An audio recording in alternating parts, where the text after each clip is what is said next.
Yes, you read the title correctly. Steve Buscemi, we all know him and we all love him, and if you like this video, you might like him a little more when it's done. If you're near my age, which is like late 20s and early 30s, then you've probably seen a lot of movies that were made in the 90s and early 2000s.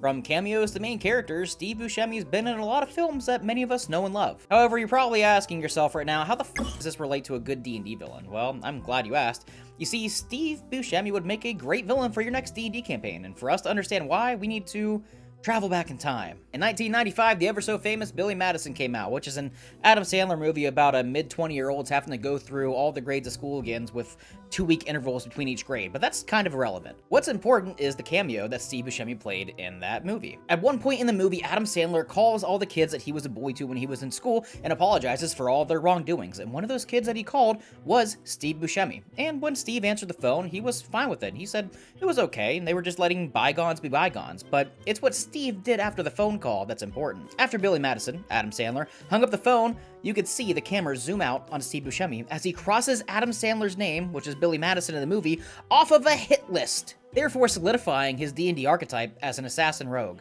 Okay, so what's the big deal? If this is the case, then any person that played any kind of villain, assassin, or killer in any movie could be a D&D villain. But the thing is, this isn't about one of Steve Buscemi's roles. It's about a bunch of them that all seem to be connected. It's about a lot of his roles in various movies tying together to make the ultimate villain. And to continue this theory, we need to travel to 1997 for the movie Conair. Conair is a 1997 Nicolas Cage movie that's about a bunch of convicted felons that take over a convict transport plane, hence the name Conair. But one of the convicts on this plane is none other than Steve Buscemi. In this movie, Steve plays a vicious, mentally twisted, considerably evil serial killer that even some of the cons on the plane fear themselves. And who else was going on a killing spree just years before the movie Conair came out?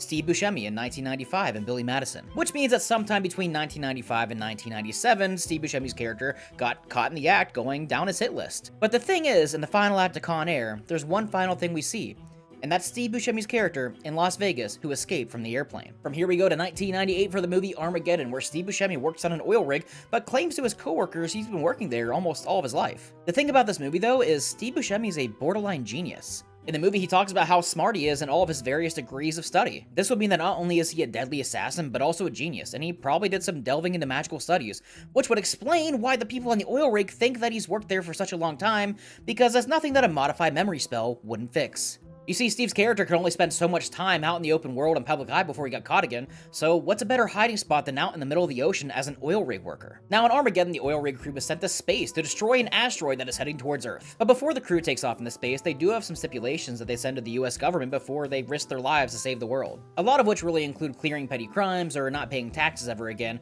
but it's really not out of the realm of possibility to believe that a lot of the oil rig workers ask for a lot of money in return. Eventually, the crew does make their way to the asteroid and destroy it successfully, and they make it back to Earth. Well, some of them. But one of which was Steve Buscemi's character. So we have an assassin rogue that took some magical studies to multi-class into wizard, and he's a borderline genius. Unfortunately, a lot of the crew was lost during the asteroid mission, but Steve Buscemi's character was one of the lucky ones that made it back, and chances are he got that pretty hefty payout, which means that he could really put in act his final plan. Buying his own private island where he can continue to hide and practice his magic and experiments. That's right, everybody, we're going to 2002, Spy Kids, the Island of Lost Dreams. From here, the character comes pretty full circle. Steve used his payout from the Armageddon mission to buy a private island in uncharted waters so he could hide from public eye but also continue to practice his magic and experiments. Perhaps even taking some levels in Druid while being on the island. Now, unfortunately, Steve's plans were thwarted by a bunch of kids that had a bunch of technology who were part of a spy network and family. But the thing is, he was never arrested. You actually see Steve Buscemi's character, which is Romero, at the end of Spy Kids 3 with the final battle with the Cortez family. Which means,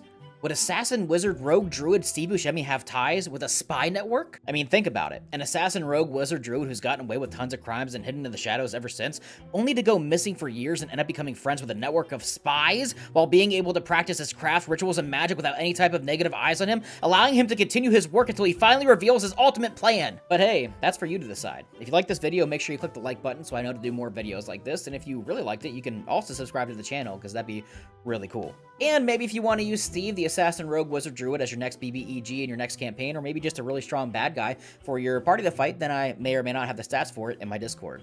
Thanks for watching, everybody. This was a dumb video. I hope you liked it.